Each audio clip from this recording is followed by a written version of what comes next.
Well, welcome back, everyone. Been a few weeks, but glad to have everyone back. Leaving off last session, we ended up running into the Whisperleaf Hamlet as it was inflamed. End up running through and finding methods that were set to burn the town down. And based off of everything that you could find, it was a attempt by Vorador to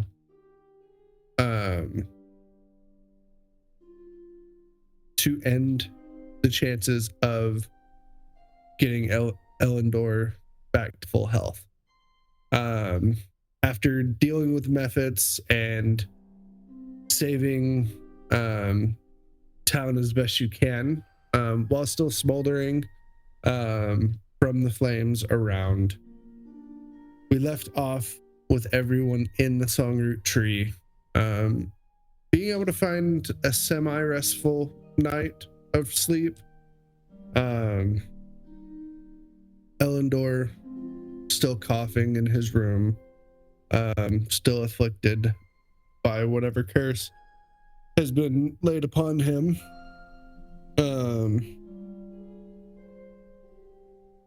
We wake up the morning of, and you see Lyrian, who is poking the fire, making sure that everyone is warm and that everyone's awake and about. What are we doing?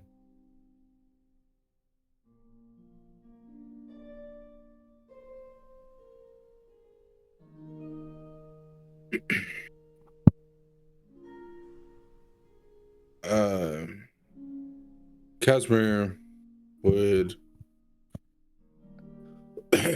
probably still be sound asleep, to be honest. Having a very long and stressful last probably 34 to 48 hours.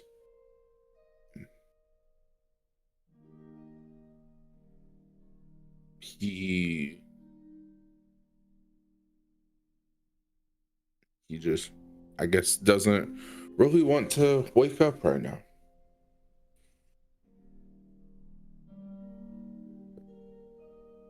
Caelynn? Are we all in the same room?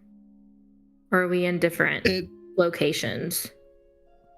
So you were within kind of the main room of the Songroot tree. Everyone kind of found a chair and or sofa, something to kind of make do. Are there windows in this room? You do see kind of holes that have been carved out of the tree looking out into the hamlet. Okay. I just sit up from where I'm laying down and I just start kind of stretching, and I am just looking around to see if anybody's awake, if everyone's still asleep. I guess I see Kaz over there, and I get up and walk over and I start trying to get him to get up. Kaz, wake up.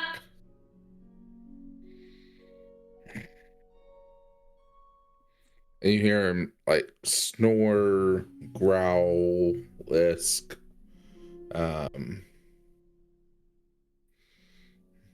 Is there? Sorry, go ahead. My bad. No, go ahead. As he kind of riles up and just... What do you want, Caelynn? Well, someone's grumpy this morning. I think it's time to get up. I look around. Do I see any like feathers or anything? Make perception check.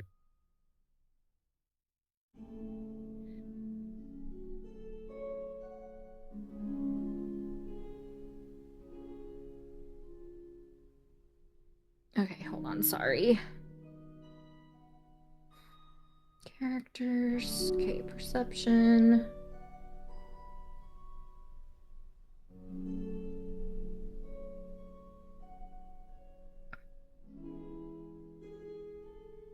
A 7.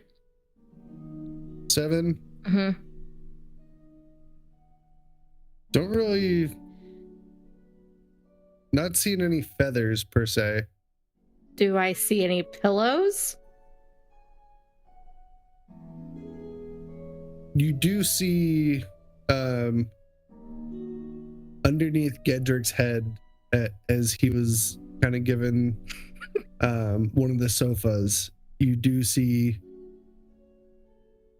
not necessarily a super soft pillow.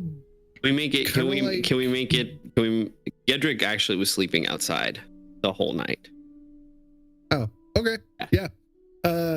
So you do see on one of the sofas that is here, like an old rough covered sofa pillow. I grab that pillow and I start hitting Kaz with it. Go ahead and make an attack roll. So D20, add your strength.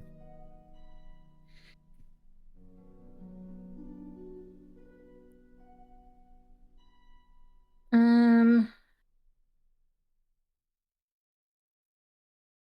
12. 12. Yeah.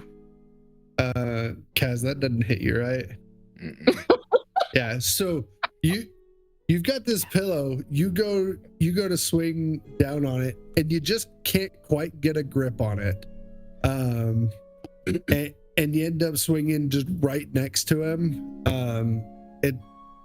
It's really rough in your hand and kind of hurts a little bit Okay. to grasp and to swing. And you. I sorry. rip open the pillow to see if there's any feathers in there. Go ahead and make a strength check for me. See if you can rip open this pillow. My gosh. Is that is under skills, right? Just D20 plus your strength modifier. I am not strong. It's a nat 1.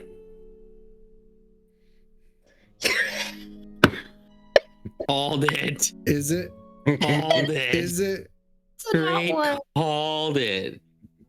So Holy technically, You go smokes. rip this apart. Way to go, Nathan. And you can't seem to get it. And your hands just really start to hurt as you end up taking 2 points of basically scratching damage from this rubbing against your hands, and you see that your hands start to get red, kind of bleed a little bit.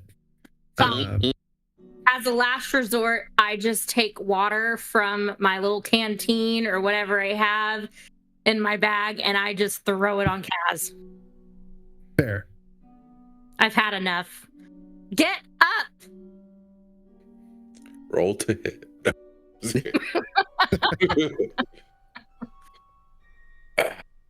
I know Kaz. you're tired and all the things, but it's time to get up. Kaz, having water splash in your face, how do you respond?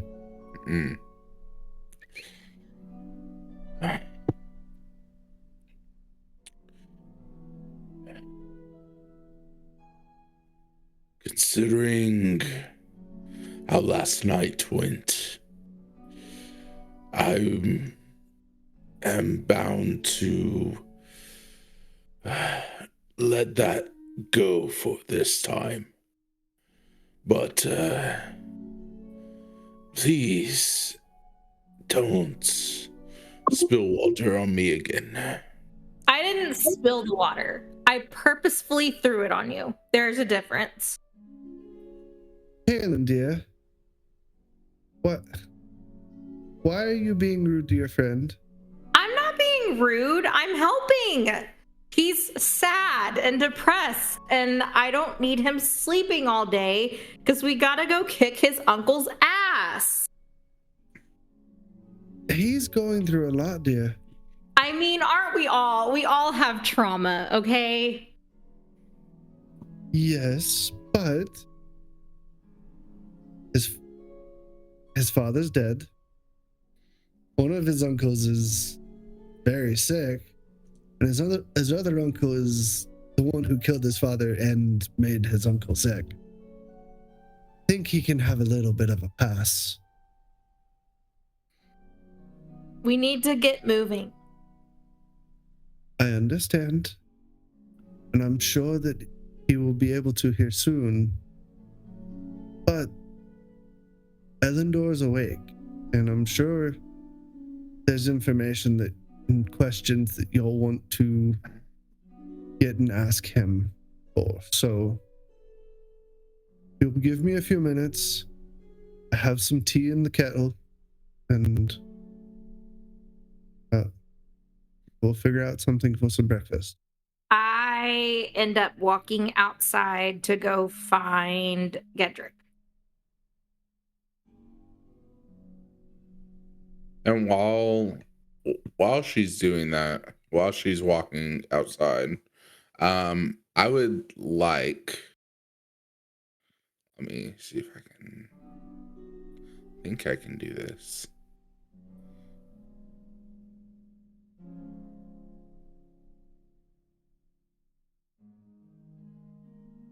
So I want to take the Stormcaller's Edge and just send a slight bolt of lightning at Caelynn as she walks out the door. Like just a little shock. In her back or butt, whatever. But yeah. Considering it is a melee weapon,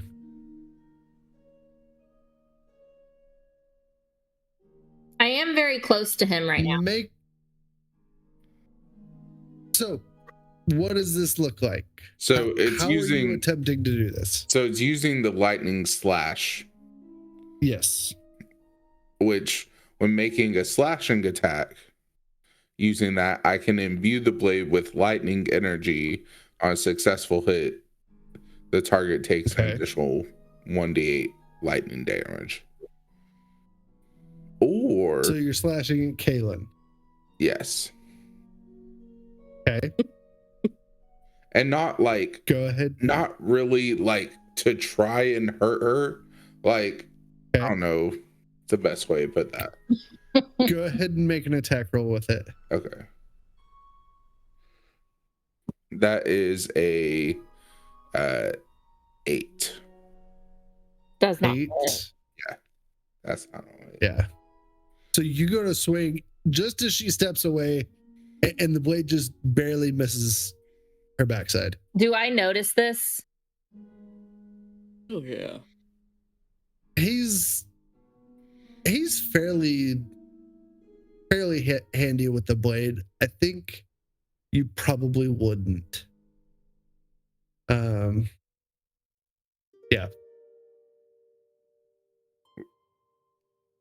So yeah, you would just see him.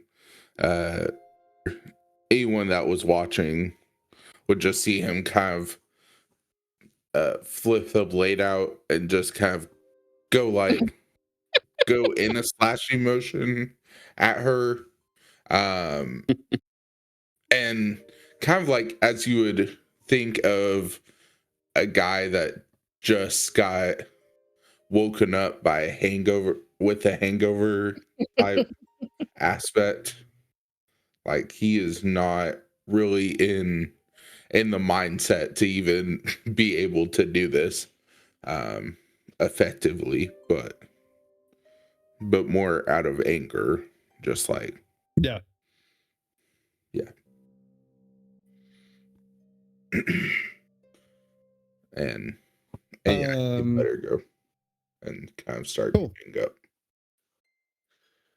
Caelynn, you step outside. Gederik, where are you? So Gederik is laying by the pool of water.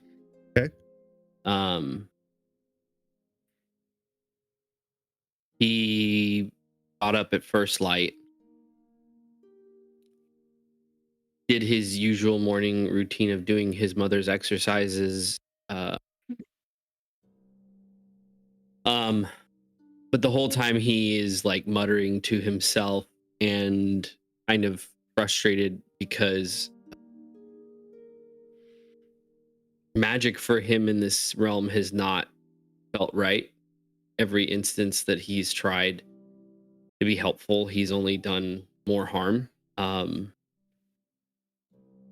And he's feeling quite discouraged in that regard. So as he's going through his mother's exercise, he's being more forceful, but then at one point he stops and he sits next to the water, kind of kneeling, and he places his hand down next to the water and essentially is doing an arcana check of just trying to find some kind of understanding of why he's struggled so much over the last couple of days with his magic in this space. Go ahead and make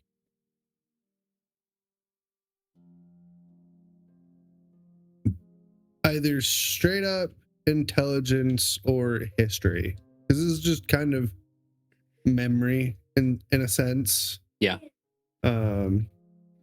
So okay.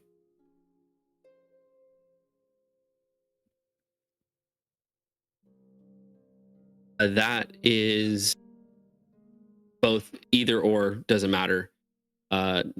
19 plus 7. Okay, yeah. So 26.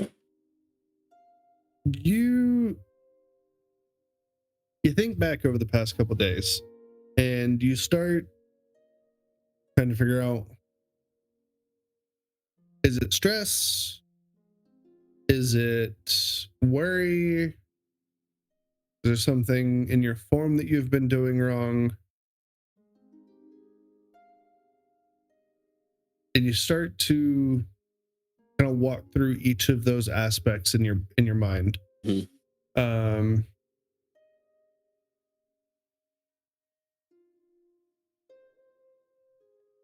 You think just yesterday you were able to show Casmarir up with your training dummies. Mm-hmm.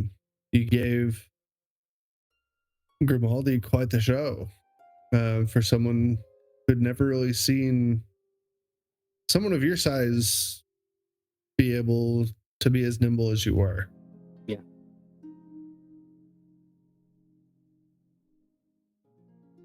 And while initially you think that you've been struggling,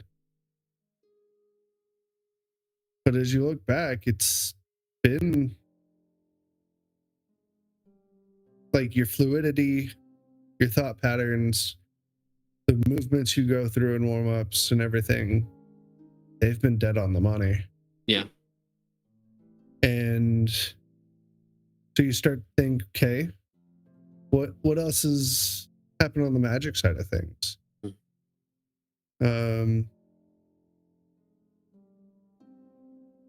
Gederik would probably mutter to himself, a fucking mountain has to mean something. And you think back you haven't spent time to read in weeks.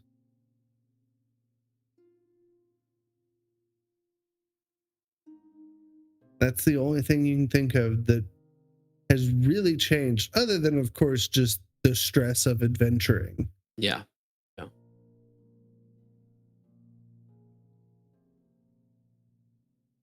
As he has that realization, he kind of like, since the work with his mother has been going so well, he kind of falls back into that pose of getting up on his tail again, and with some more confidence. But this time he pulls out his spell book, and with whatever minutes are left, he says to himself,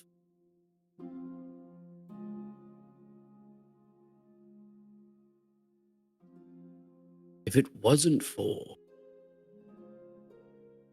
this adventure, I would just be in a library, reading a book, not doing very much for myself. Should be more grateful. Shouldn't take the things I am gifted at for granted. And he just is reading, and that's where Caelynn finds him. The edge of the water, sitting on his tail, reading his book. What is your passive perception? Mine? It's 11. Caelynn, are you trying to be sneaky when you're looking for Gederik, or are you just out stomping about? I'm like overly excited, so no, I'm not trying to be sneaky. Okay, so you see Gederik over by the echo pool, which is not far from the entrance to the songroot tree. Basically, you look left and echo pool's maybe 50 feet away from you. You see him kind of sat back on his tail a little bit, legs kind of crossed, like he's balanced on his tail. You see him holding his spell book, and you start walking up right as he finishes that last statement. You hear him kind of questioning, why did I go on this adventure? Essentially. So I hear him say that? You do, yeah. Are you regretting coming on this adventure, Getty? Caelynn. Gederik closes his spell book and stands to his feet. No. More regretting the fact that I haven't felt as helpful as I could have been. I mean, yesterday I managed to set fire to the inside of the library as well as the outside. Discouraging. I think you're being quite hard on yourself. Perhaps. This adventuring thing is not normal for me. I'm just a scholar. I've only ever gone places to read books and take down information and then take that information to another spot. This adventuring thing requires a lot more attention to detail, otherwise things slip. Well, sometimes in life, new adventures happen, and I think you're on one. And I'm just going to say that I'm glad you're here, because I don't think we would have made it this far without you. I'm glad that you think so. I genuinely hope the others feel the same. Though I will tell you, I'm warning feel you. Very helpful to Kaz. Well, Kaz is just having a mood. I probably made it worse. If he says anything about me throwing water on him earlier, it did not happen. I'm going to make an insight check. Go for it. Knowing Caelynn like I do, Yeah. So Caelynn, I mean, go ahead and roll either persuasion or deception, depending. Are you telling the truth? Are you lying? It's up to you. I rolled a 7. That's all you got to beat. I said that I didn't do it, so that would be lying, right? Yeah. Oh, that would be deception? Yeah.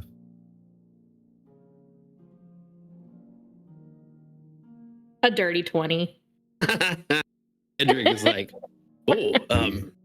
yes, you say so. I can't believe But then I would whispered, make something up like that.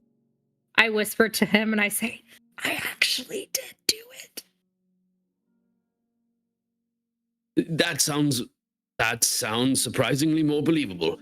But very if well. he says anything, he's lying. Somehow I'm more but I believe you. Nonetheless, I believe you. Anyways, I think our friend is up and he's feeling better. So maybe we should go talk to him. Oh, Elyndor. Yes, I would like to talk to him. But again, if Kaz says anything about me pouring water on him, he's lying. But you did it. Okay, yes. I'm with you. I think I'm with you. Gederik puts his spell book on his back and straps it down and gets up and follows Caelynn into the building tree. So in the songroot tree, as you walk back in, you see Kaz is still laid down on the floor, awake, but does he have any like droplets of water on him at all?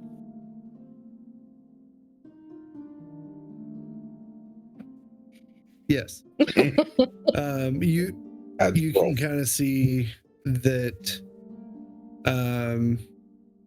there's been there are droplets coming from his beard.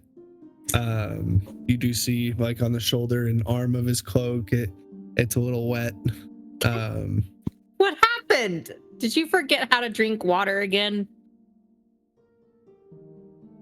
What are you talking about? You just threw water in my face. I have no idea what you're talking about. I can confirm you did throw water on him. And this is Lyrian, who has put the kettle on the fire just as it starts to whistle as y'all are coming back in. Yes, I nudge Getty and I look at him and I say, "Don't believe them. This did not happen." My head hurts. Mine hurts too. Good morning. Why we gotta be lying about everyone? Good morning, Getty. How's your tail? It's doing well. Thank you. It didn't get set on fire yesterday at all, did it? No, if it had, I... Okay. When God. When you ask that question, I just start snickering in the corner because I thought it was funny. And for the first time ever, Gederik looks at Casmarir and he asks prestidigitation and cleans him of all of the water that's on him. Nice. So, Kaz, your beard dries immediately. The kind of the wet spot on your shoulder goes dry. Larian turns back around. Would you like some tea? I've got some elderroot tea that definitely helps with some of the soreness. I know yesterday wasn't very fun. Sure. Could use something probably a little bit stronger, but Not sure. Well, all he has is tea, Kaz, so be happy. And as she's saying this, Kaz from behind his back casts Eldritch Blast on Caelynn Okay. Go for it. with a 17 to hit. That doesn't hit. What? 17 doesn't hit? My armor class is 19. It's bad. Wolf girl came to play.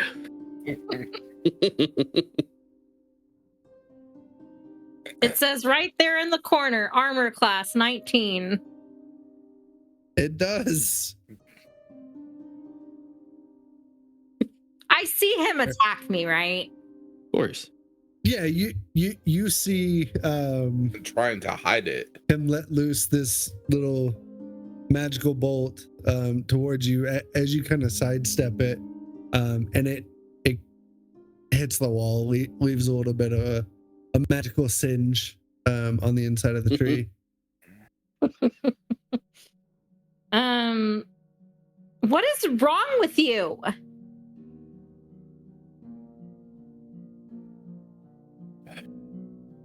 It's a joke. I was joking. That's what's No need to attack me. We're on the same team here. If you say so. Ooh. That makes Caelynn so mad that she walks out of the tree.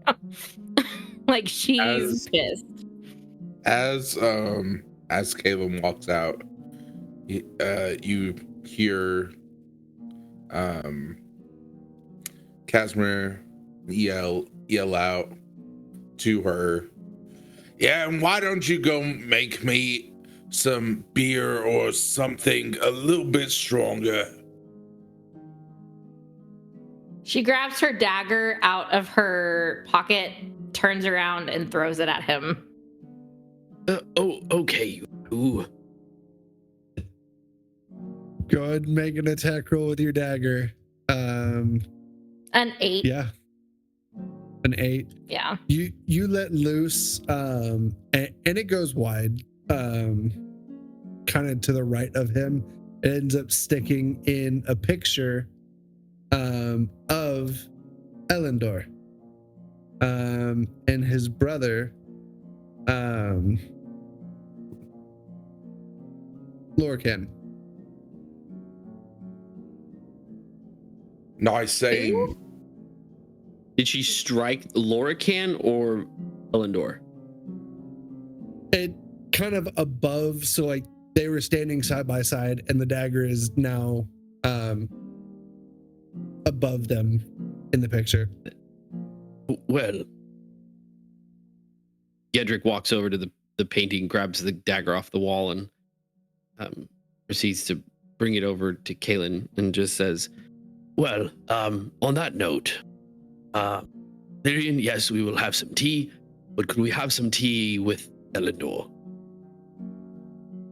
I'm still walking out at this point, and I turn around and I look at Kaz and I say, I hate you. I can certainly see if he feels up for it. Give me a moment. And she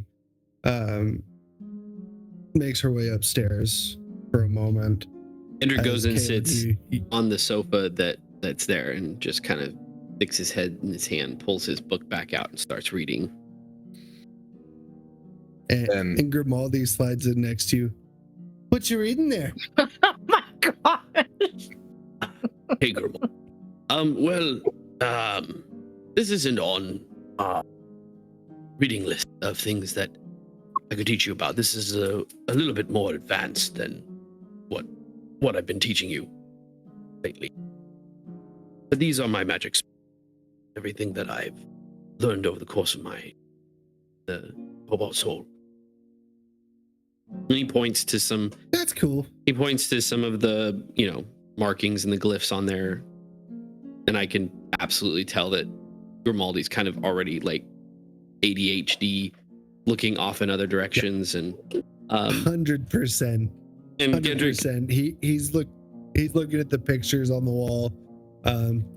That's cool. That's cool. And Gederik, noticing that he's not paying attention, he's gonna lean over to Grimaldi and say, "Oh, if I could only figure out how to get and then Casmarir to stop each other." Well, they probably just need to. That is quite gratuitous, Grimaldi, but not inaccurate.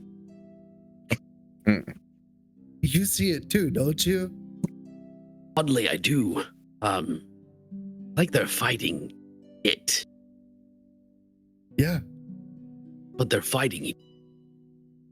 I've not been terribly good at these kinds of relationships. I've only ever had those feelings in secret, and I don't ever let them. Fair. Yeah, I don't know. I'm pretty open about it all. They just need to get it on and get it over with. I have noticed your spouse was a lucky woman. I like to think so. She was. You'll have to describe what she looks like to me one of these days. I feel bad about in your room, in my hut. I feel like it looks a little bit more like you than it does like she probably looked like. I appreciate the effort. But yeah, we can sit down and talk sometime. I would like that. And next time we're in the hut, I'll be sure to give you a lesson in your reading. That would be great. Well, I think I hear some footsteps coming back downstairs. I'm gonna go sit over here in this chair and drink my tea and shut up. Yeah. If you come up with any ideas on how to get the two of them to, what you said, please let me know. Certainly. We should make a game out of it. If we do, please let's make sure that we include Jean-Luc. I would feel terrible that if he was not a part of it. Oh yeah, definitely. We'll definitely include Jean-Luc. But I bet you 2 silver that I can get them to hook up before you can. And Gederik immediately goes to his pouch and pulls out 2 silver and hands it to him. He's like, "I'll take that in a million years, my friend. Here's 2 silver. You go." Okay. I got it.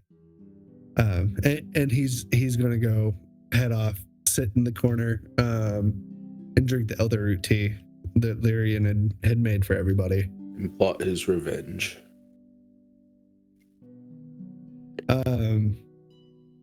You do hear 2 sets of footsteps coming down the stairs. Lyrian in front of Elyndor. Elyndor heavily leaning on Lyrian, very weak. You do see them come in, and there's a bigger chair that Caelynn had kind of curled up in for the night. And Jean-Luc sees them kind of heading this way, moves out of it, so Elyndor has a place to kind of sit back and be comfortable. And as he comes down the stairs, you see Casmarir bow to him as he goes and sits down.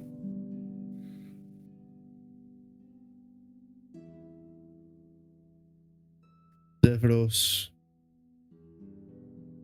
or I guess Casmarir. It's been rough. brother has made this hard on us all.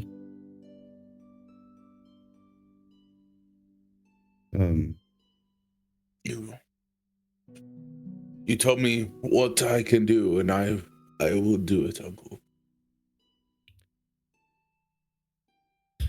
Well, there's really only one thing that he's truly scared of.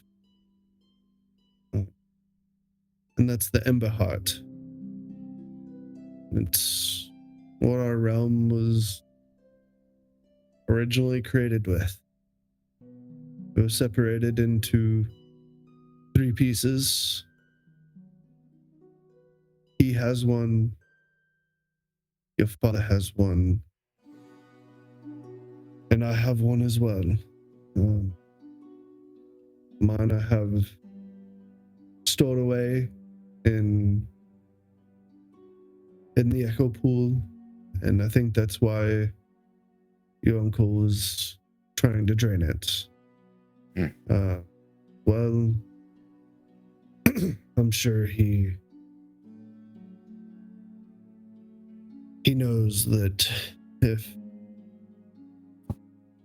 that pool is too far drained, then I can't come back to full health. And he looks on your hip, or actually, whenever you lay down, what do you do with all of your weapons? I put the dagger away in my pouch or whatnot, but like the swords, they stay on my hip. Okay. Yeah. So they're still sheathed, of course, Yeah. but you do still keep them on your body. Correct. Okay. And Elyndor looks, seeing the one blade that doesn't have a sheath, sort of memories. I see that you've gotten the blade.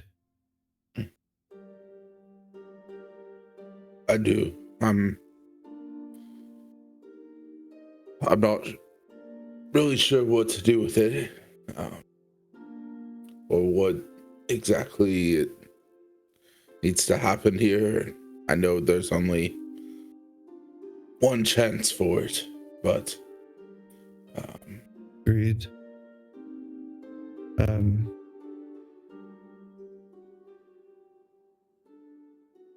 Lydian, I know that we had some books of the past that had some more information on the Emberheart as well as the sword. Those still around? Oh, and Elyndor, I have to look in the library. Unfortunately, there was a lot that was probably lost last night. But I'll see what I can find. I'll go after we get you back to rest. And Elyndor returns. I appreciate that, Lydian. Casmarir, I don't know that I can call you Casmarir. That's not who I know you as.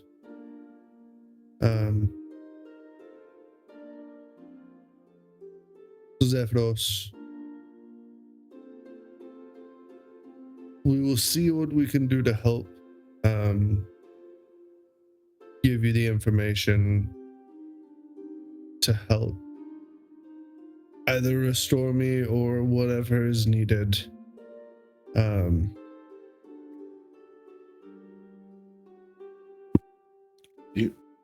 You said my father had one of the Emberhearts, but I don't feel like I remember him having something of that magnitude, at least not on him all the time. Well, it was just a shard. When all three pieces come together to make the whole, that is where its power comes in. And it was split between the three of us as the creators of this realm. And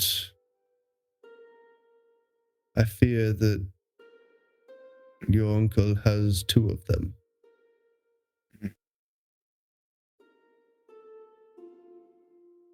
And if he got the third one, I believe he could undo everything that we've done.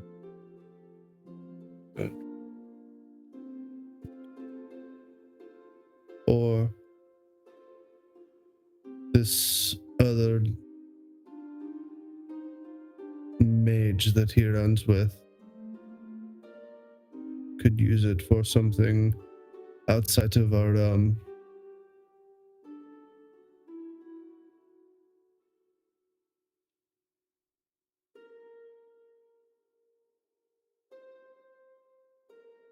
he could build whatever he wanted. Essential.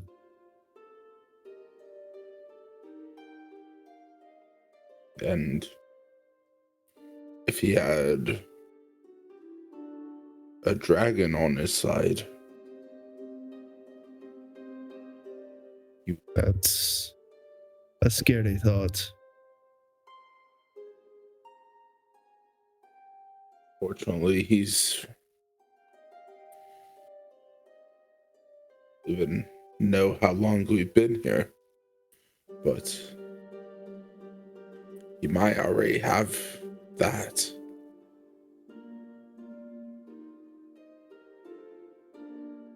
Well, then we should do our best to make sure that he doesn't get all three shards.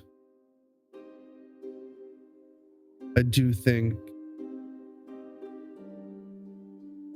as much as I don't want to see my brother go, I think we have to kill him.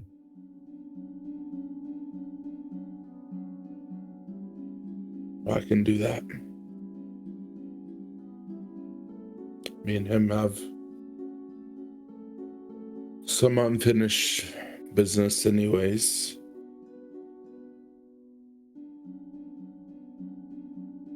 Now, the realm my brother built is one that is hidden away. And really only access it through a gate. I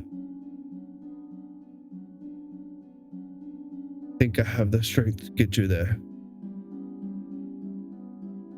I may need some additional help from your spellcasting fence, but I believe I can get you there in one piece. Once there, you'll have to make it through his court and be able to get to his actual lair, where I'm sure he is, especially after what I hear of him showing up here yesterday.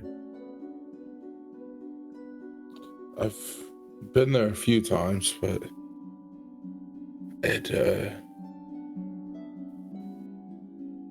I don't think I ever had to go through the, I guess, what you would say proper channels to get there. Yes, your father and he at one point were quite close. And I believe that they had their own ways of getting back and forth. But the only way I know of is through the gate proper.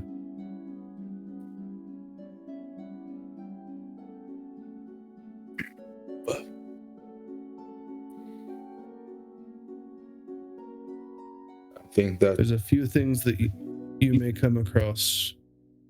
There's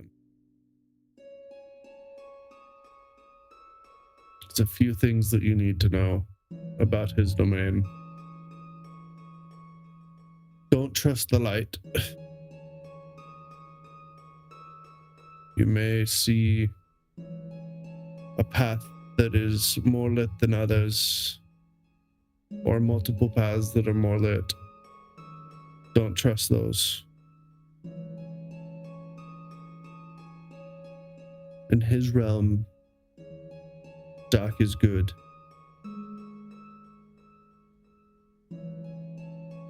Be careful of the reflections. And remember, your words are binding, especially in his realm. Be careful what you say.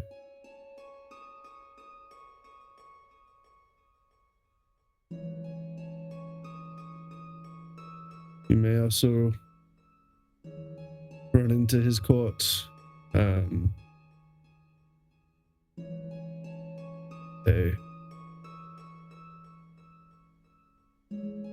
are one that will likely try to drive you and your friends apart. Appease them, but don't hurt your friends.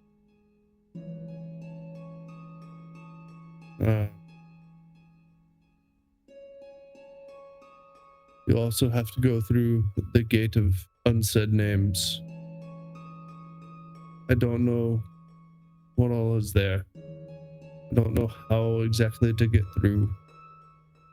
But remember to speak true.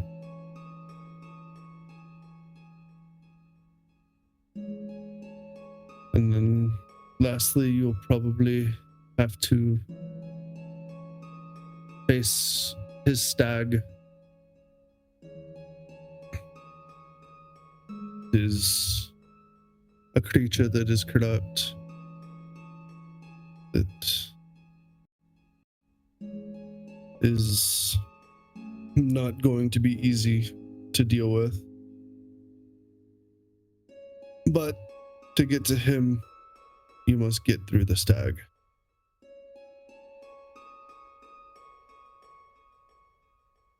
understood.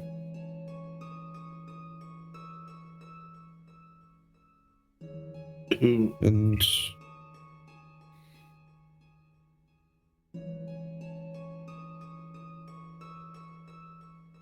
there is something else you should know.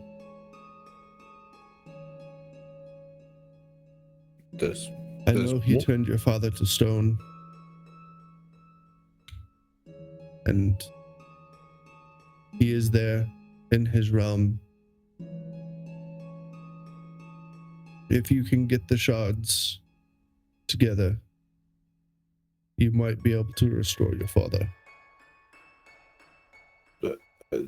I thought my father was dead.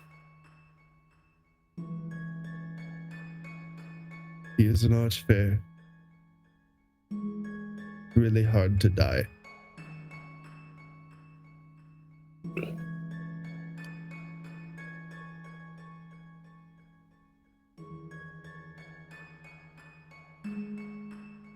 Have you?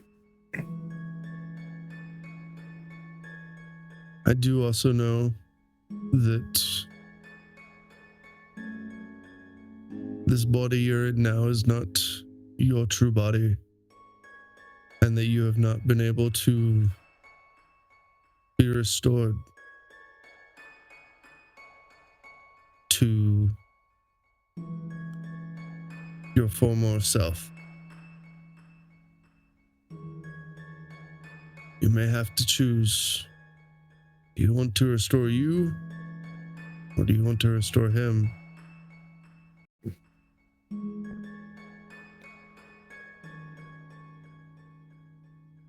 And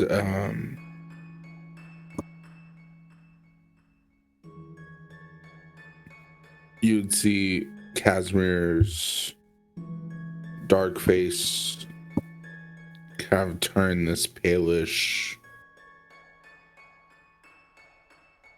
ghosty white, as he thinks of having to make that decision.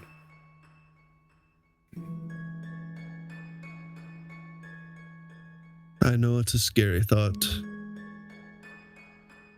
And that's only if you can get all 3 shards do you have the hope of either. I will give you mine.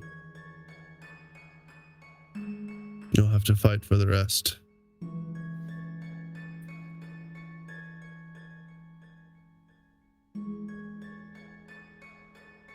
I'm scared to ask this, but do you happen to know what's happened with my mother at all? And I don't know. to see her.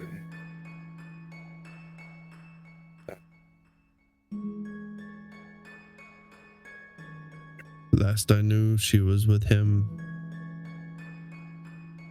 But it's been, well,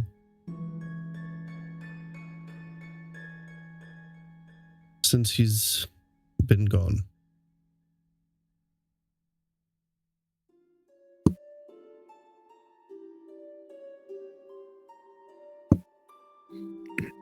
Well,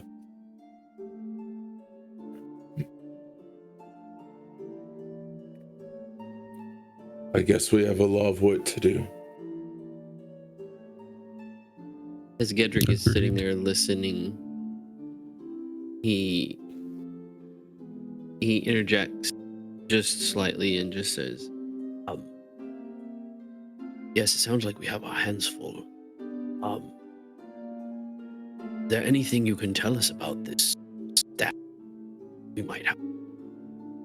Anything that might help us in beating it, bringing it down?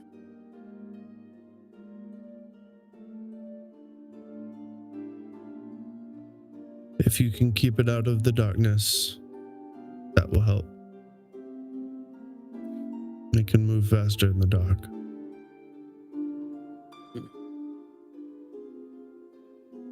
Memory serves me, the entire area where Vorador is completely covered in dark. There's a lot. Gee.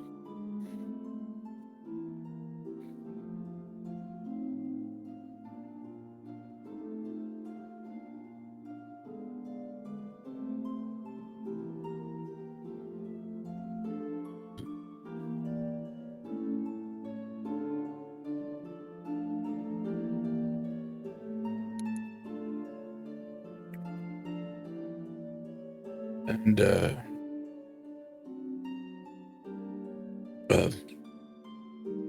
can you get us the first shard at least, so we can I can. try and figure out what to do next?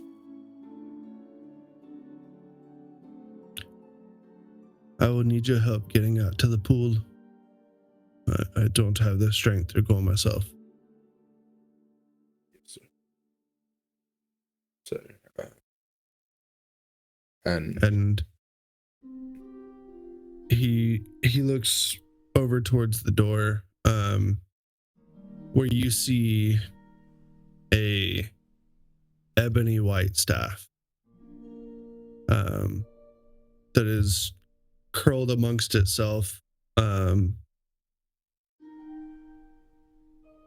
he kind of holds his hand out, and Lyrian immediately walks over to it, grabs it to give to him.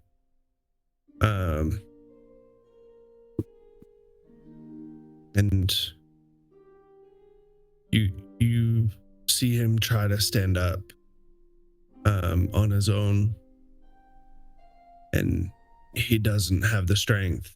He gets halfway up and gets out of breath and kind of collapses back into the chair for a moment.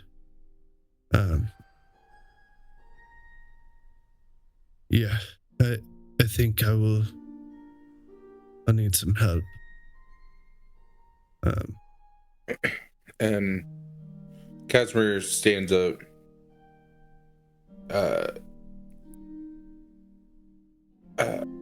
And kind of has him kind of lean on his horse body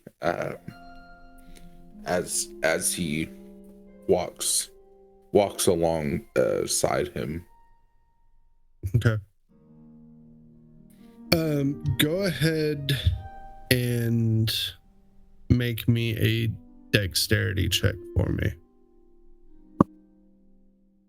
Just you being able to maneuver in this fairly tight space, while trying to make sure that your uncle doesn't fall over.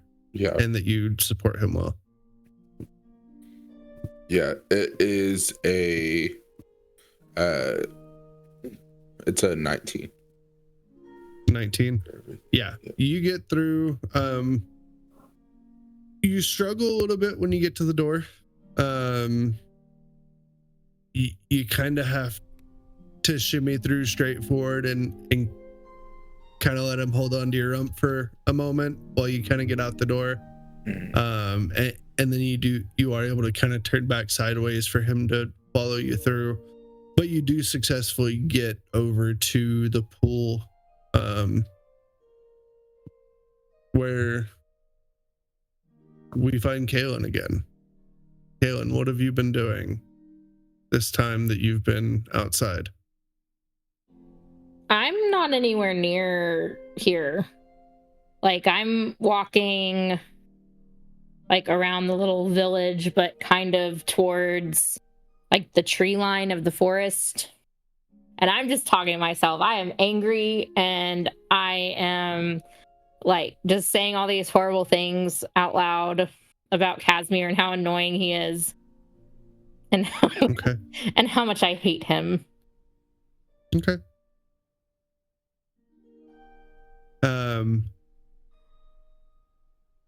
As you're walking around, go ahead and make perception check for me.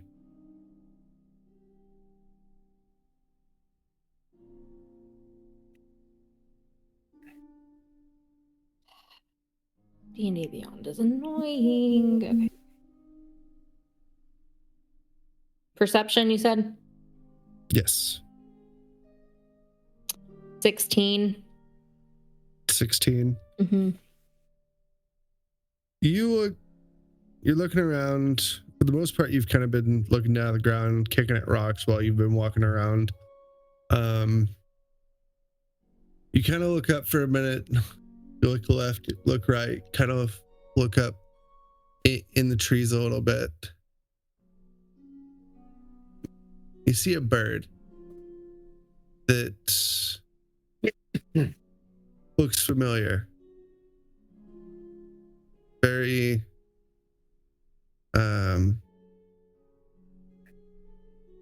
black, but you do see hints of blue on its chest, and it's just kind of watching you. I walk up to the bird slowly. It's above it. It is kind of hanging up in a tree. I walk toward the tree. Okay.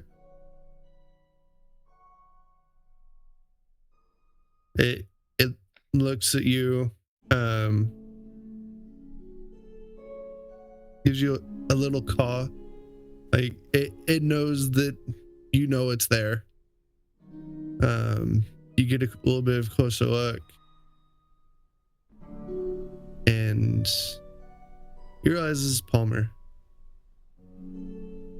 Just hanging around, kind of keeping an eye on you. A little bit of a reminder that your friends still care. I look up at Palmer and I just sigh really heavily, and I'm like, what are you doing here? Go away. I don't need you. And he just kind of ruffles out, kind of jumps out of the tree, flies in a quick circle, and then lands on your shoulder. I sigh again, just heavily, because I'm really annoyed. And I'm like, get away from me, you stupid bird. And I try to shoo it away. Okay.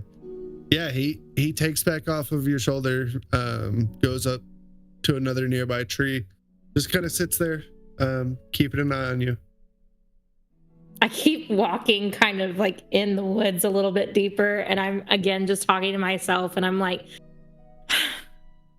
I don't need them spying on me. I'm fine. I don't need their help. Why do they always think that I am just going to get myself into trouble? And I'm just saying, I'm just spouting off things at this like moment. And I just keep walking deeper into the woods. Okay. Yeah.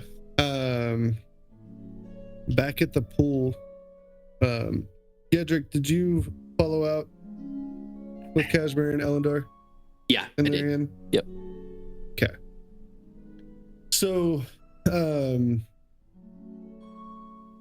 you three with Grimaldi and as well as Lyrian, Elyndor, you all come out to the pool, and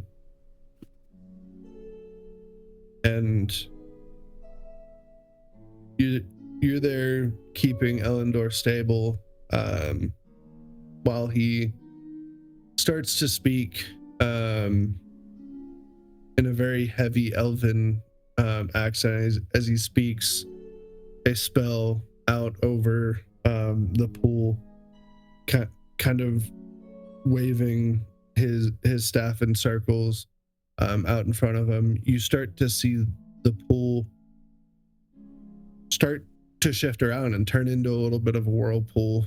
You hear songs come out of the pool, some sweet, some a little more dissonant, others downright sad. As these songs start to fill the air, you do see a greenish crystal start to rise from the bottom of the pool, and as it breaks the water, you see where it was green in color before, it starts to turn this deep orange as it starts to hit the air and comes out of this pool of memories, starts to make its way over to Elyndor's staff. And now that you kind of see him with the staff a little bit more, you see at the top of the staff, there's kind of a cradle that is meant specifically to hold something as it makes its way into the staff itself. He finishes the spell. It lands softly in within his staff as the echo pool itself starts to slow down. Well, I'll have to send you with my staff and send you with the shard itself. And without the staff, I won't be able to cast anything. But I will get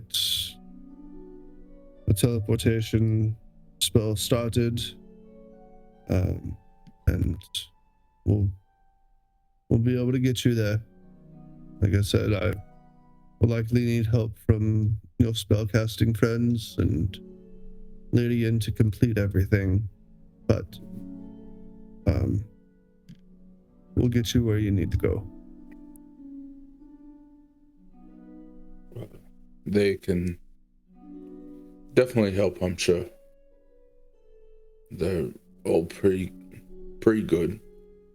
Maybe not Caelynn, she's a little chaotic, but Gederik, he's good. You have my staff.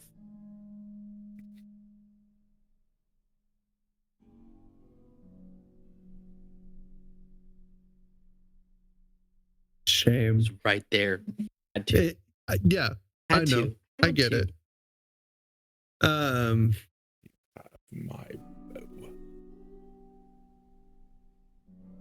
Grimaldi pipes up a little bit. I know we're planning on going here soon. I don't know where Caelynn went.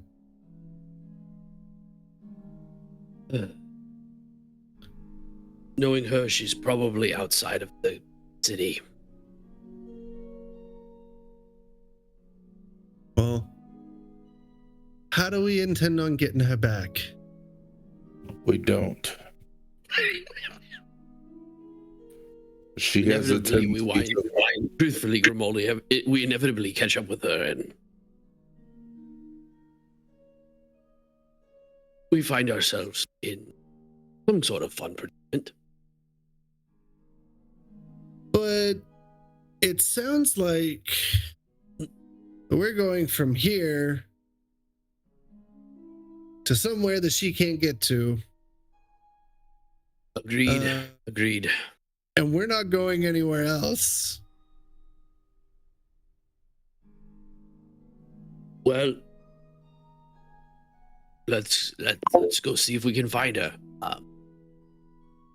As you want to go, Jean-Luc? Do you want to go? I assume I need to stay here to help your uncle to create the teleportation circle. It will be good if I'll take Grimaldi. We'll go find Caelynn. She can't be too far. Well, this is Caelynn we're talking about. Yes, exactly. And there is a chance that you may need to hit something when you find her. So, you are quite miffed at the fact that you didn't get to hit anything last time. So, perhaps you go and help.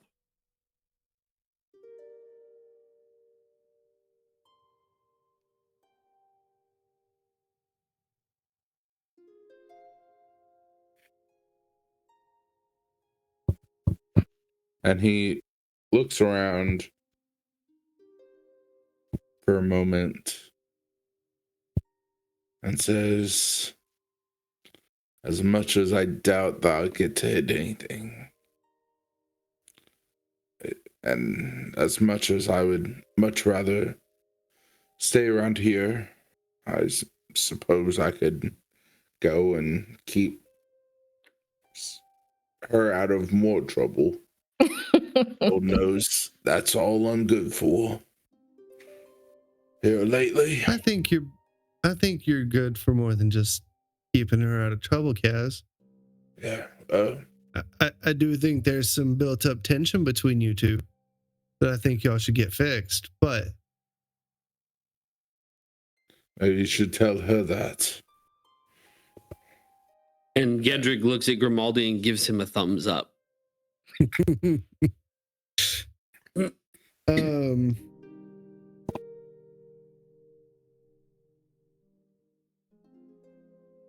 Gederik. Yes, Grimaldi. Doesn't You know where your bird went this morning? No. Though he does have an ongoing task to keep an eye on Caelynn. Truthfully been his task ever since we left the mountain. Can you talk to him at all? Or through his eyes?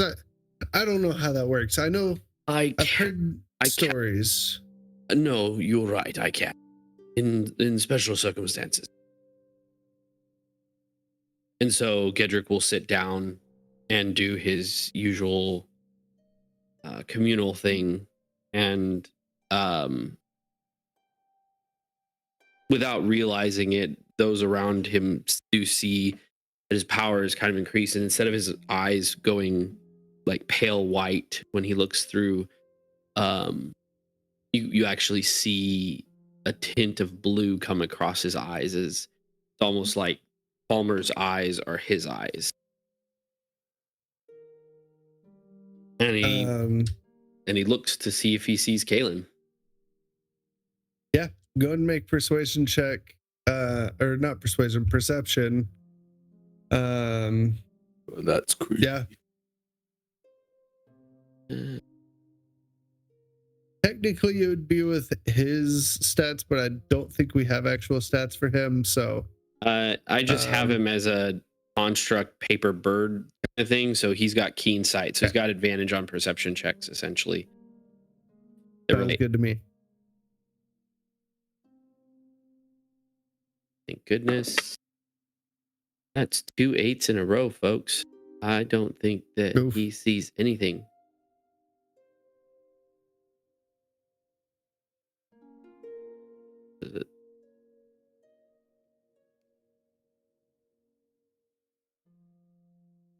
And 10. So you kind of shift your mental state and start to focus on the connection that you have with Palmer.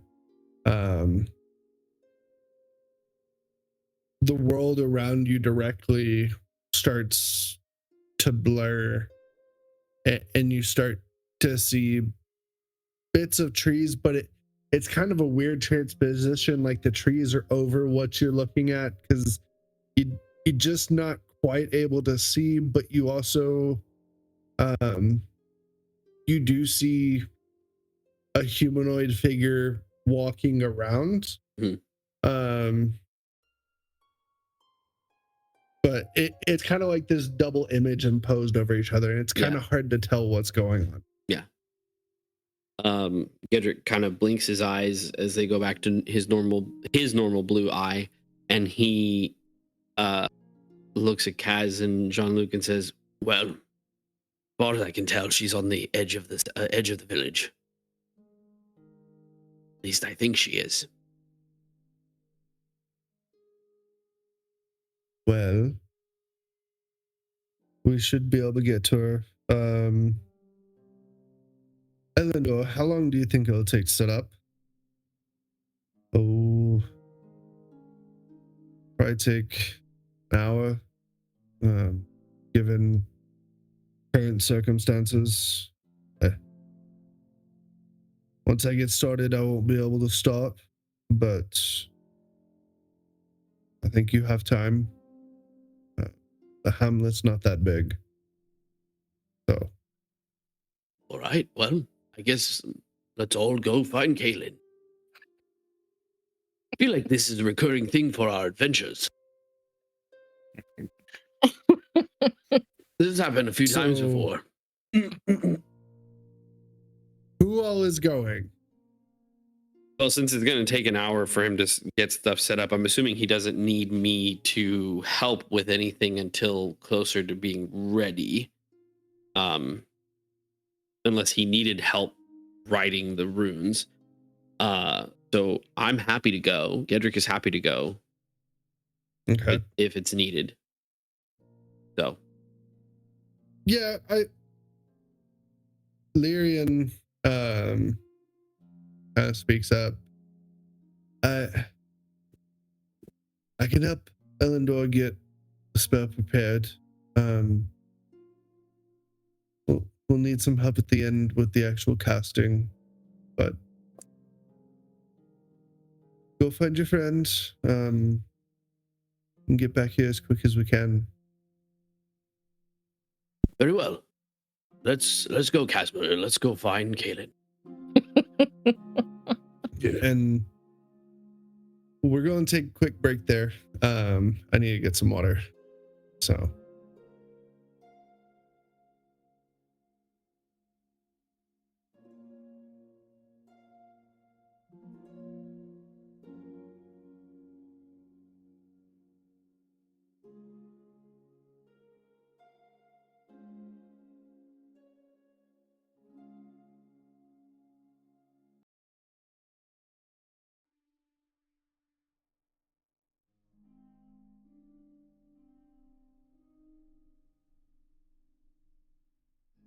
And we are back. So, Gederik, Casmarir, and Grimaldi off on yet another rescue mission. Gederik kind of have a little bit of an idea of what this might be. Coming out of that vision, kind of trying to figure out, okay, where do we go? I would like you to make a survival check for me.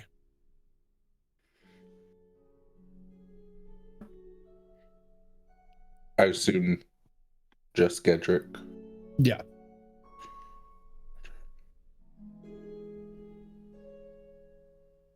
Seven, folks. Gederik is 7? lost.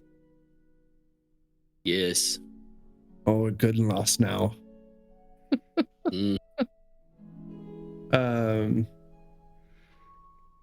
Thinking back, very blurry image that you got, and everything was kind of off kilter. Told that bird to put in eye drop. You think back to your younger years, whenever you and Palmer first got together. You used to always whistle to him.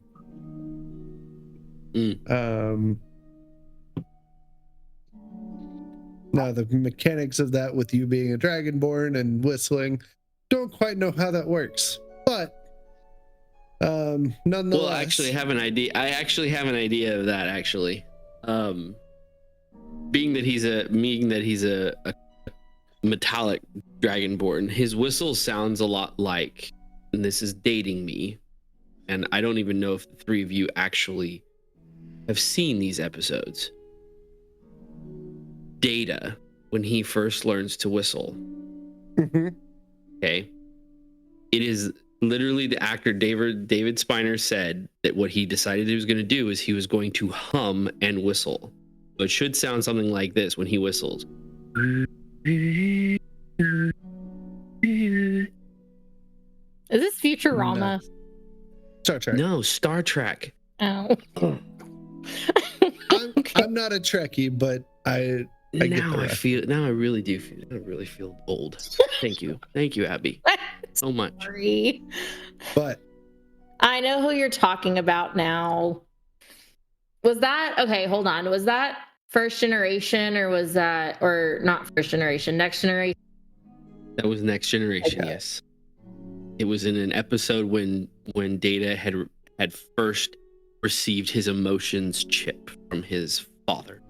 Okay, that's the one that Sheldon went as in like the Star Trek episode, right? Yes. Yes, ma'am. Okay. Yes, I'm sorry. Okay. So Gederik, you think back to how you used to whistle to Palmer, and considering that you can't really deduce where you might need to go, you try and give a whistle out for Palmer, go ahead and make a performance check for me. Ready. Strap yourselves in, folks. That is a natural one. Oh no. Oh. Okay. +1. So 2. Mm-hmm. Okay. You go, and the weird, like, double noted whistle that you've got going on is just absolutely piercing to both Caelynn and Casmarir. You think it sounds absolutely beautiful. Yeah, it strangely sounds like Let It Go. Wait, can I hear it from that far away? Yes, because it is that loud and obnoxious. There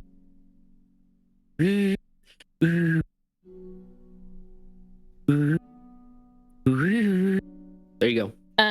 Is Palmer still there? Palmer is there. And like, you see him, he's kind of been jumping from tree to tree, kind of following along with you. You see him kind of shake his head a little bit. And he kind of flies around and starts kind of pecking at you. Because he does not like the sound, and he wants to he's trying to get you to turn around and go back. I look at Palmer and I say, "You go back. I'm fine." And I'm also talking to him, so I was like, "I don't know how you put up with him. I don't know how I put up with them. I can't do this anymore. Like, I'm done. They treat me like I'm a child, Palmer. I'm not a child." DM question. How loud and obnoxious is her talking? Like, do I hear this? high or low? High. Because it's high pitched. What? Oh. So, All right. No. I'm just making this hard on you. But Caelynn, you're very expressive when you talk, and so you kind of start swinging your arms around while you're half yelling at Palmer. And he lands on your hand, and with his beak he latches down and pinches on your wrist, and starts like trying to fly back to town with the skin of your wrist in his beak. Can I try to pull him off of me? Can I look at Palmer and I say, "Stop biting me! Go back to freaking Getty! I don't care! I'm not leaving here!" And I just keep walking. So you shake him off, and he flies back up into a tree, and he is like poofed out. Like, you can tell for a bird, he's frustrated, and he starts to whistle at you. I need you to go ahead and make me a wisdom saving throw. Great.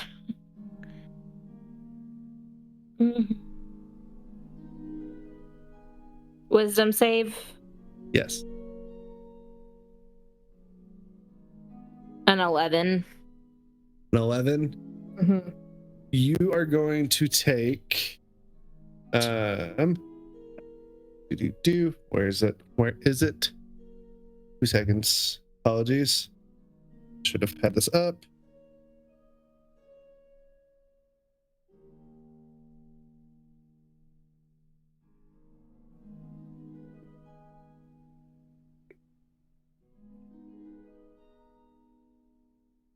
you are going to take, as you hear this whistle like deep inside your skull, like it's not just hitting eardrums, it is penetrating through and racking your brain. You are going to take 9 points of psychic damage as Palmer casts dissonant whispers into your head. And in kind of this whistle discordant sound that's hitting your head, you almost feel like you can hear him saying, "Go back, go back." And it's just like this whisper in your head, along with this just very painful sound. I fall to the ground and I start like screaming and agony / like pain. And I just keep crawling. Like, I'm not listening to this bird. I'm very stubborn. I just keep going. But I'm on all fours at this moment. And Gederik, Casmarir, you hear this scream. Hamlet's not that big. And she hadn't gotten that far. If y'all want to take off after her, you could certainly do so, and be able to catch up to her pretty quickly. Yeah, sure. Okay. Yep. Yeah. You hear the scream, kind of triangulate where it's coming from. And you do start to hear kind of the whistle of Palmer coming back to you, Gederik. And y'all are able to kind of quickly close in on Caelynn. Takes maybe a couple minutes of light jogging to get to her. You come up from behind her. You see her crawling on all fours and just her kind of writhing in pain from dissonant whispers being cast on her, but y'all really don't know why she's writhing in pain. Do I hear Palmer whistling? You do hear Palmer whistling. Gederik will look for him, try to get him to stop. Yeah, you see him just up ahead in one of the trees, and you hear him continue to whistle. I'm gonna look at him and be like, "Palmer, come! No, that's not what I told you to do. I told you to keep an eye on her." Persuasion check. Ready? Or persuasion or animal handling. Doesn't really matter either way. Yeah, that is a whopping 6. As he is in a mood and frustrated with what's been going on, he turns his whispers over to you, and focuses more on you. Go ahead and make me a wisdom saving throw. Okay. 16. 16. So you do pass. So you're only going to take 3 points of psychic damage. But you do hear that weird discordant whisper beyond just your ears. So he does eventually stop. He does kind of fly down to the ground, and kind of stands next to Caelynn, visibly upset. Who, Caelynn's visibly upset or Palmer's visibly upset? Palmer. Probably both. I mean, Caelynn, you're probably still upset too. What are you doing in the moment? So the screaming stopped. Yes. I stand up, just tears in my eyes, and I look at both of these friends of mine who I am very angry with at the moment. And I especially look at Gederik and I say, if you ever do that again, I will kill you. And I just walk back to the hamlet and I don't say a word. And Kaz, as she's walking back, Excuse me. we'll just look at Gederik and say, somehow I expected this. Excuse me. I've done nothing. You've clearly done something to my bird. I've never seen him act this way before in my life. I turn around and I look at him and I say, I did nothing except ignore him. You are the one who sent him to spy on me because you guys can't trust me by myself. Actually, if you will recall, I actually asked him to stay with you to give you courage because you wouldn't get off the fucking mountain. So excuse me for keeping him with you so that you might feel like someone in this group cared for you. And Gederik will extend his hand out to Palmer to just again try to coax him off of his branch, calm him down. He'll also open his vest pocket to show him his pouch where he can go and be safe, to see if I can have a better chance of calming him down. Yeah.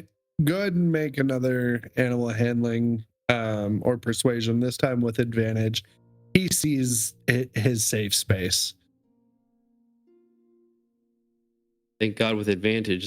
That was terrible. A 2 and a 10 or a 12. Yeah, that's enough. He's frustrated. He doesn't want to do anything anymore, and so he kind of jumps up your arm a little bit and then into your chest pocket, and he kind of nuzzles in and just kind of lays his head on your chest, visibly exhausted. Yeah. And I'll look at Caelynn and I'll just say, Caelynn, I am sorry for whatever it is that I have done to upset you. Alma is just as much your friend as I am. Caelynn is like sobbing tears right now because Gedrik's never yelled at her like that before. And it just like completely shattered her heart. And like she doesn't know what to say. She's just devastated. And again, she just keeps walking back towards like the hamlet, like just not really knowing how to mend the relationship right now.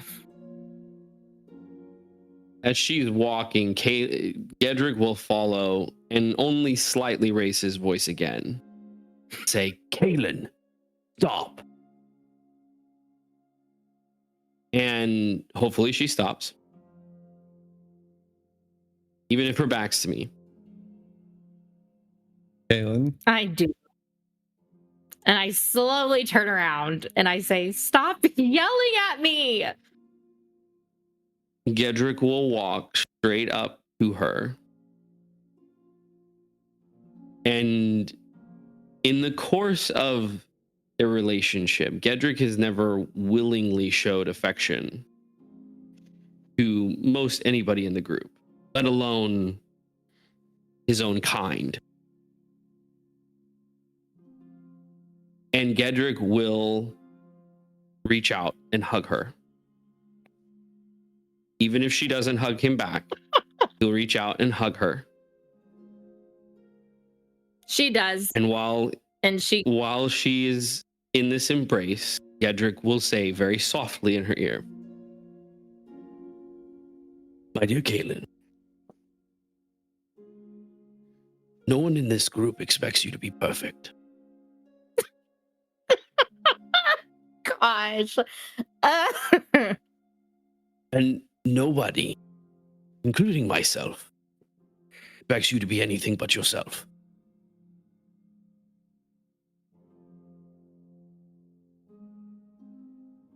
My dear, each of us in this group would be nothing without you.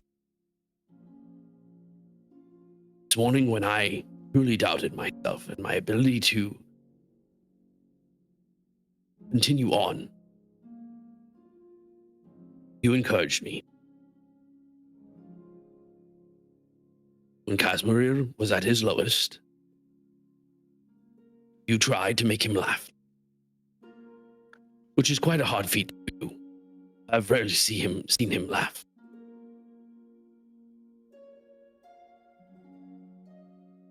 Every chance you get, you keep Jean-Luc humble. I don't know what you're talking about.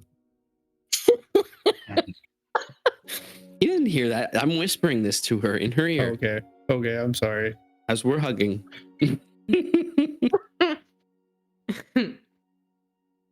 And then he'll pull back from the hug ever so slightly to look her in the eye and just say, Caelynn, I know that you want to help Casmarir defeat his uncle just as much as I do. We can't do this without you. And they're getting ready for us to. Without your help, we cannot come. The things that are in front of us. So please, don't run from us again. We need you. As he says this, And Gederik will back away from the hug slowly. well, as he's doing that, I put my arms on his shoulders and I say, I need a fucking healing potion.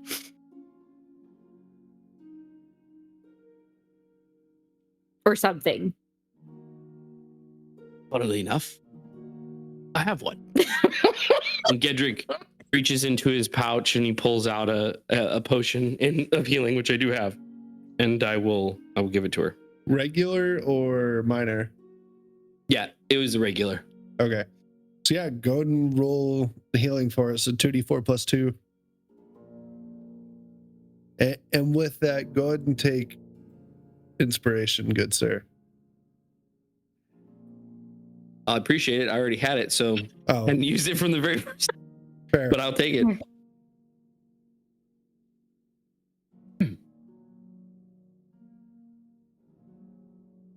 And then yeah, just let Caelynn know what that healing turns out to be. Oh yeah. That's 2d4 plus 2, so that's 7 points of healing. Cool. And as she drinks this potion, she peers her head over a little bit and she looks at Kaz and she says, let's go kill this son of a bitch. And then she turns around and continues walking back to the hamlet.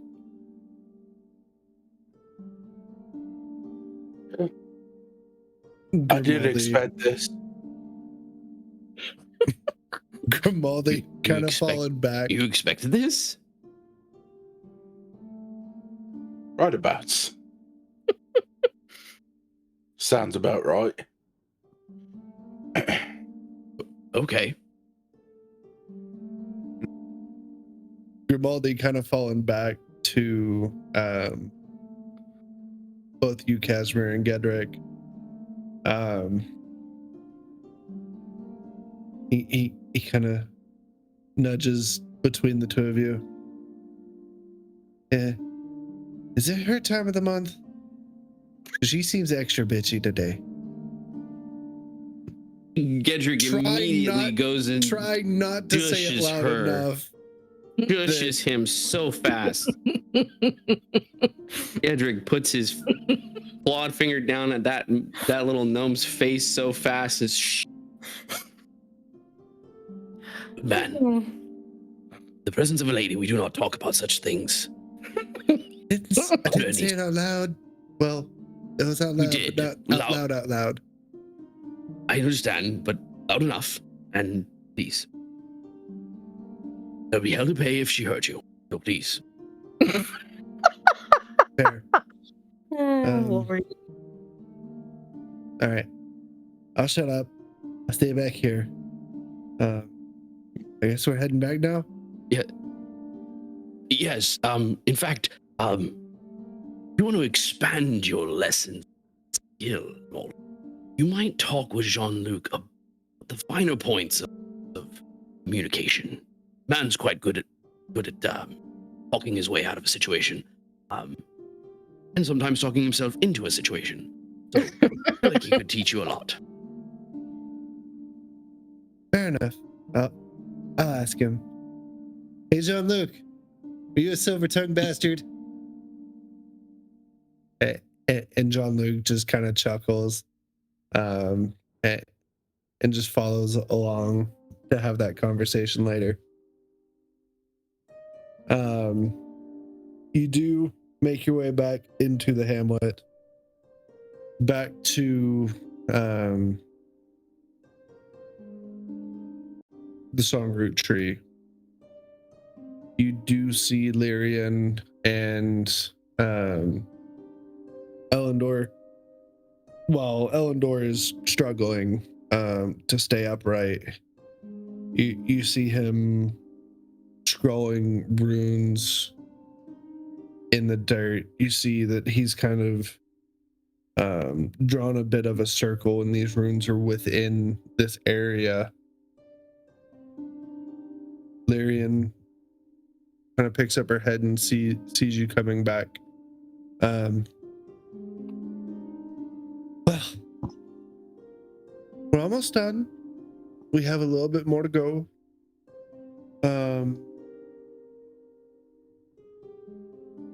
Don't tell Elyndor this. I've had to go back and kind of rework his runes. He's not as steady as he thought, and we're good. We're good. But yeah, let's not let him know that things are as bad as they are. Of course. Can I help in any way? Well, of course. You've seen teleportation magic before, yes? Briefly, I've been trying to sketch it down on a spellbook so that I might one day be able to handle this myself. Well, unfortunately, I don't have it on paper right now, but before you leave the realm as a whole, come see me. I can help you get it in your spellbook.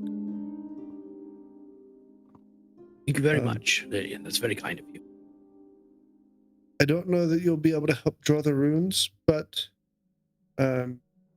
having your sense of arcane magic will definitely be beneficial when we go to cast the spell. You and Where's our destination? Where are we arriving? well, there are 3 gates into the Fae as sort. And this is the gate that is leading directly to his domain. There is one here that leads into the Murmuring Canopy. There's one to the Dawnbloom Expanse, which I believe is the one that you all may have came in through, and then also one in the Moongloom Depth, which is where you'll be going. And yeah, so we're gonna be able to teleport you through the gate, but that's as far as we'll be able to get you.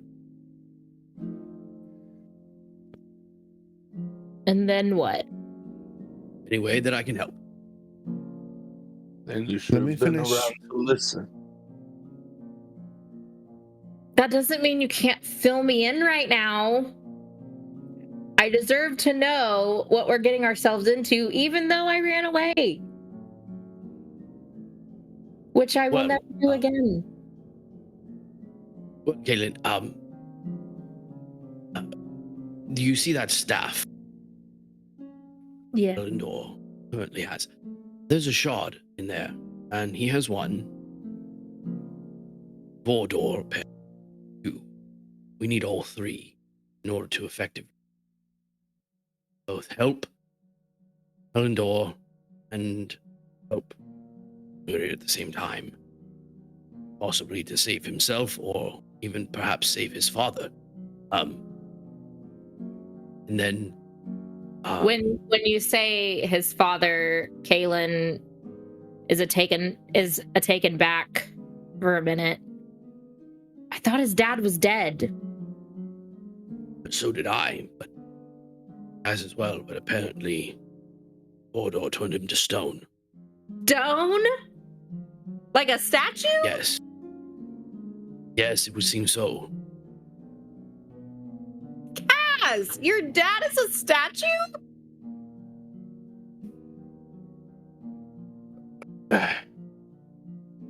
At this point, Lyrian has gone back to drawing runes to finish up the spell. And Gederik will finish wrapping up all the information, including the fact that we have to face down a stag who likes the dark. We have to possibly deal with Casmarir's mother, because we're uncertain of her loyalties. And we apparently are being plopped on the front door of Vorador's domain. Caelynn is like rubbing her temples because she has a massive headache, I feel like, from like the Palmer screaming in her head, and she's just tired at this moment. Okay, so what you're telling me is that in order to save the day, we're being transported to a gate, and there's all these trials that we have to go through. We can't go down any path that has light, because apparently in his world, light is bad for us, but at the same time, we have to lead this stag into the light because he likes to go and live in the darkness. And his dad's a stone. His mom is alive and not on our side because Potentially, yes. with him. Well, that would be the long and short of it, yes. And he can only probably save his father or turn himself into his normal self. And we need all three pieces of this rock. Correct. Also, our friend Ludinus Deleth might, well, This is a lot to take in, okay? an old colleague of mine used to call it a shitstorm. Kaz, how are you feeling?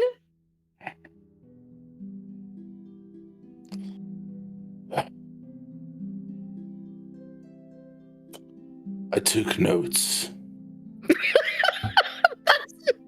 That's not what I meant. How are you feeling emotionally about all of this? Because I feel like there's a lot to unpack here.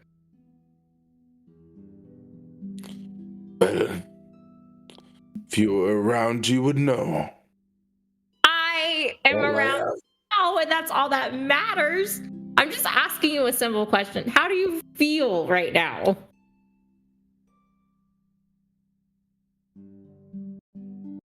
I feel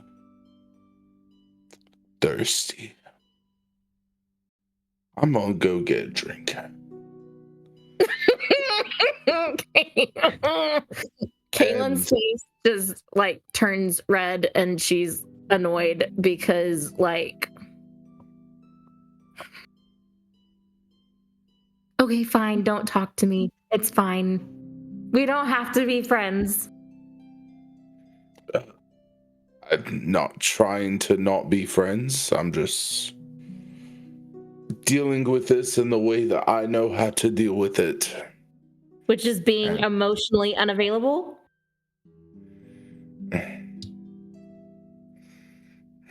Look at the mug calling the cup white. I don't know what the thing is. We are not talking about myself here, Kaz. We're talking about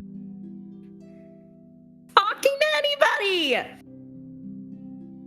You're like a stone wall, like your dad. Gederik walks up behind Caelynn and places his hand on her shoulder and just in a brief moment just looks at Kaz and nods at him and says, "Please don't take one drink and come back." Who knows? I might find a bird to make me get down on all fours. And he slightly walks away. I look down. Gederik looks down at Palmer, and Palmer looks up and is like, "Please no." And then I look at Gederik and I say, "What did he mean by that? Is he making fun of me?" A horse's ass is being a horse's ass. And I look at Gederik and I look at him and I say, "I really hope he stays a horse's ass."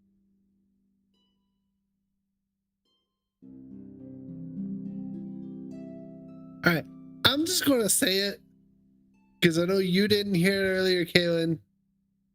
When are you two going to fuck? Gederik immediately stares daggers, not at Grimaldi, but at Jean-Luc, and is like, "Come on, dude. Weren't you supposed to him about this?" Jean-Luc's just there, hands up. I don't know.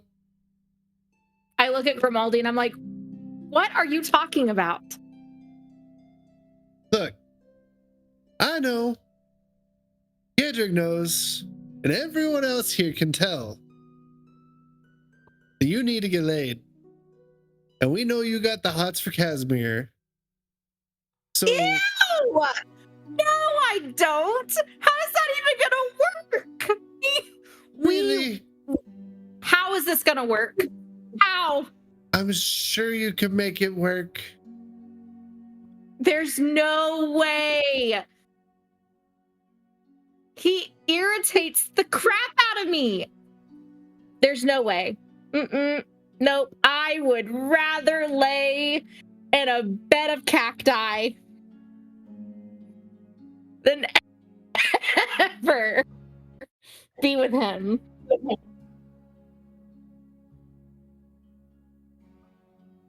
I'm calling your bluff. I'm telling you right now. Gederik takes his hand off of her shoulder and steps back slowly. I'm telling you right now. I would rather lay in a field of cacti and roll around in it than be anywhere near him, let alone touch him. Ew. Ugh. No, thank you. But her face is just red, just blushing.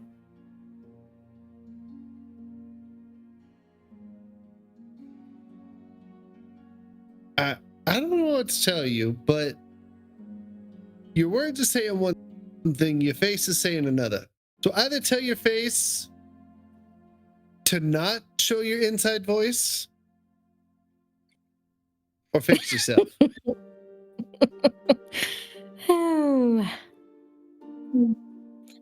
Caelynn just slowly turns. Gederik has moved over to taking notes with his spellbook.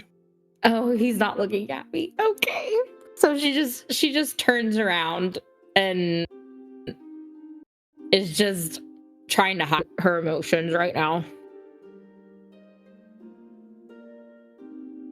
And about this time, you see Casmarir come back out of the songroot tree, and he's got a white mug.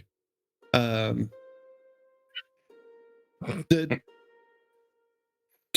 might have tea in it. It might have something else. Yeah. It definitely has something else. You had to find the Fair. stash.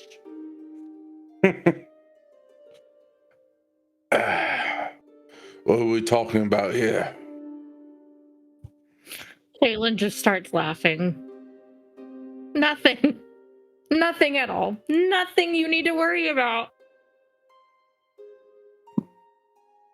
Do you want to tell Gederik him, or do you want pretending me like to? this hasn't.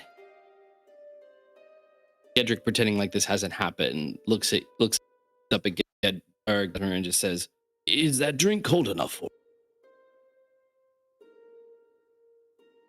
Cold enough.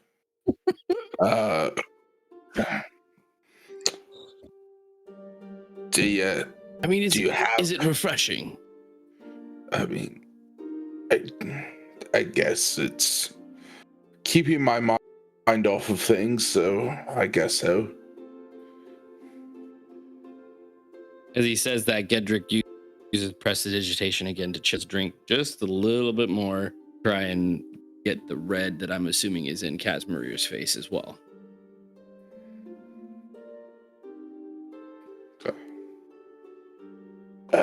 And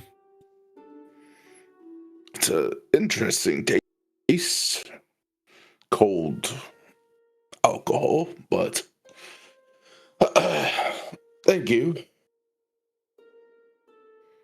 You're welcome. He goes back to writing in his spell book, taking notes on everything that Lyrian is doing.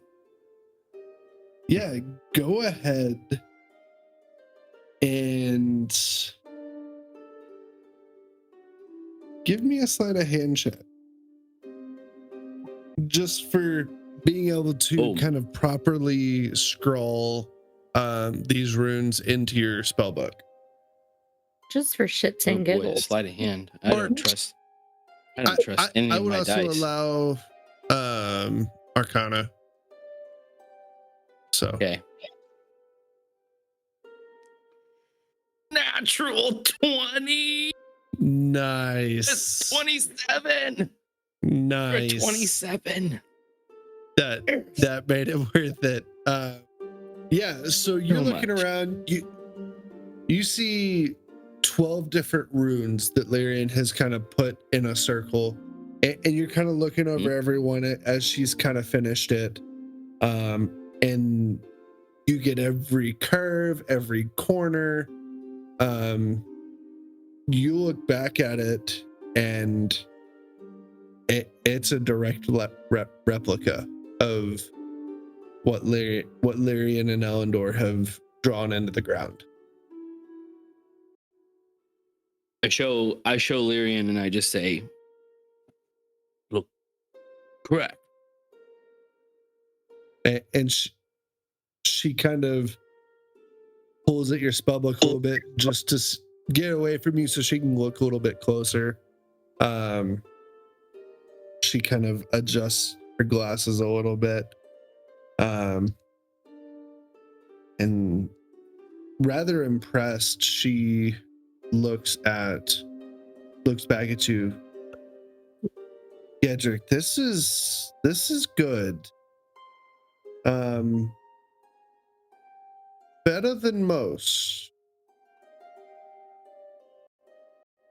Think you may be a powerful wizard yet. If Gederik could blush at a comment, that would probably be it.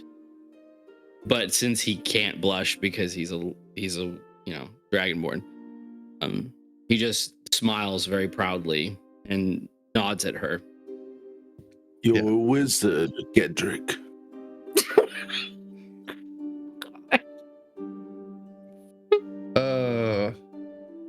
Yes. Casmarir, Oh, I would like to give you inspiration for that as well. That was good. Mhm.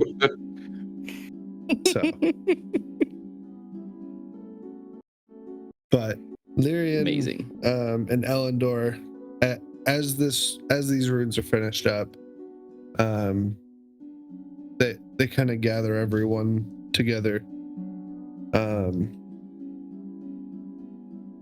Well,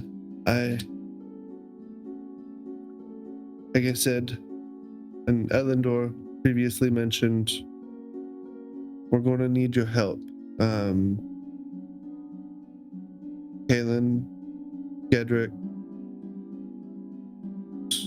somewhat you as well, Casmarir, all having a bit of arcane knowledge and skill.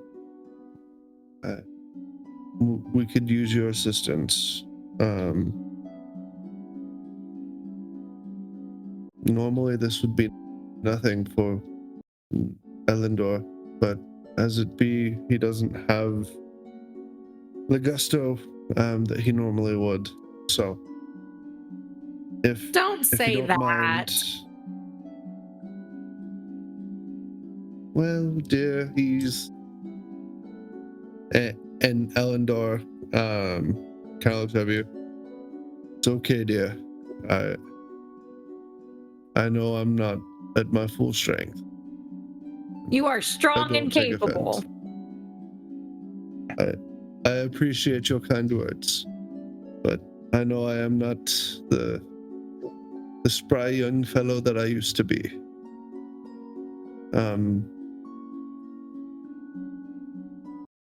I appreciate your assistance in all of this. I hope I this haven't isn't been the that last time that I see you. but I appreciate it. Well, I hope we get to meet again on better terms, and you can spend time here in the hamlet as it's meant to be.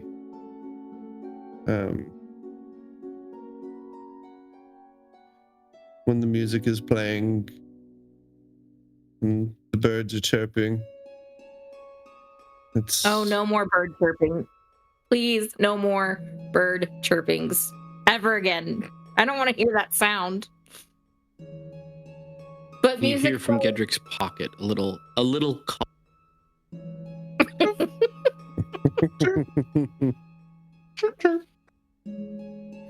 And then Lyrian speaks back up. All right. Well, I don't think any words need be spoken from your end. Simply channeling your arcane abilities through each other should be enough for us to get everything going. Elyndor will start the spell with his staff, and then you should be able to continue it from there. And Elyndor starts to swirl his staff around, much like he did with the echo pool, and the wind around this circle starts to circle. Dust kind of kicks up. The leaves on the ground have kind of kicked up. In the circle itself, it is dead still, and he starts to chant in Elven as Lyrian reaches out to hold hands with those next to her, and everyone starts to link up hands. I would like the three of you to make Arcana checks for me.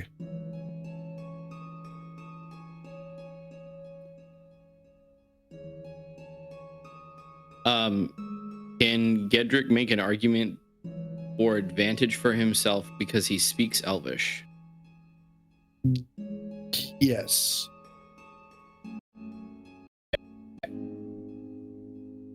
I also speak Elvish. Okay. Then yeah, understanding the words being said,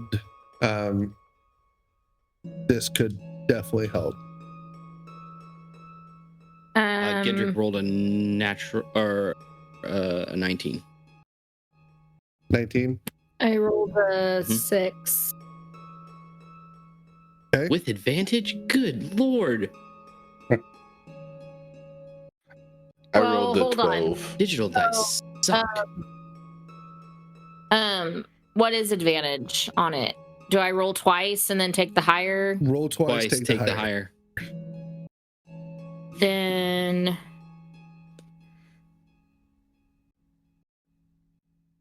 can I just re-roll? Or is there a way to actually go back and look and see what I rolled? I think it was 12 There's a way. on the first one. Yeah, it was 12. I think. Can you see it Okay. on my end? Yeah, I see both here. Arcana checks. First one was 11 Yeah, that. Sorry. plus whatever your modifier is for Arcane. Which is 1, so 12? So Or 12, was it yeah. 10? Yeah, okay. No, it's 12. Okay. Cool. 2 12s and a 19. Awesome. And the wind continues to kick up behind you as you're all facing into this circle. Elyndor hands off his staff to you, Casmarir, in the last moments. And everything goes dark for a moment and silent.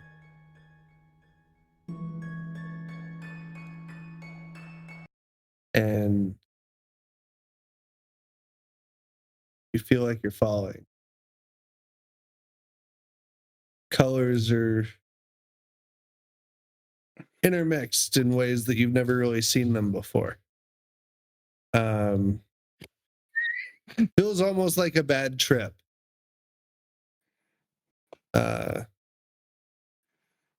You do find yourself feeling a pull in a certain direction.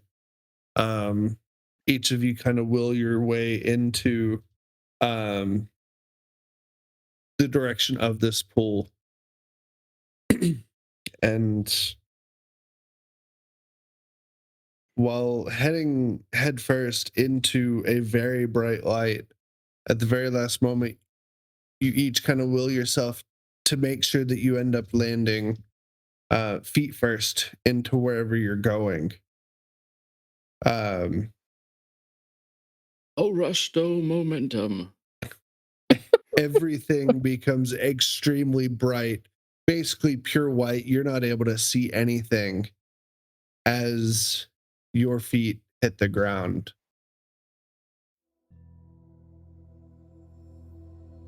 And everything looks different. Color drains from the world, leaving violet edges like bruises on reality. As you look around, it's almost like your shadows lag half a heartbeat behind you, as if deciding whether to follow. And that's where we're going to end tonight.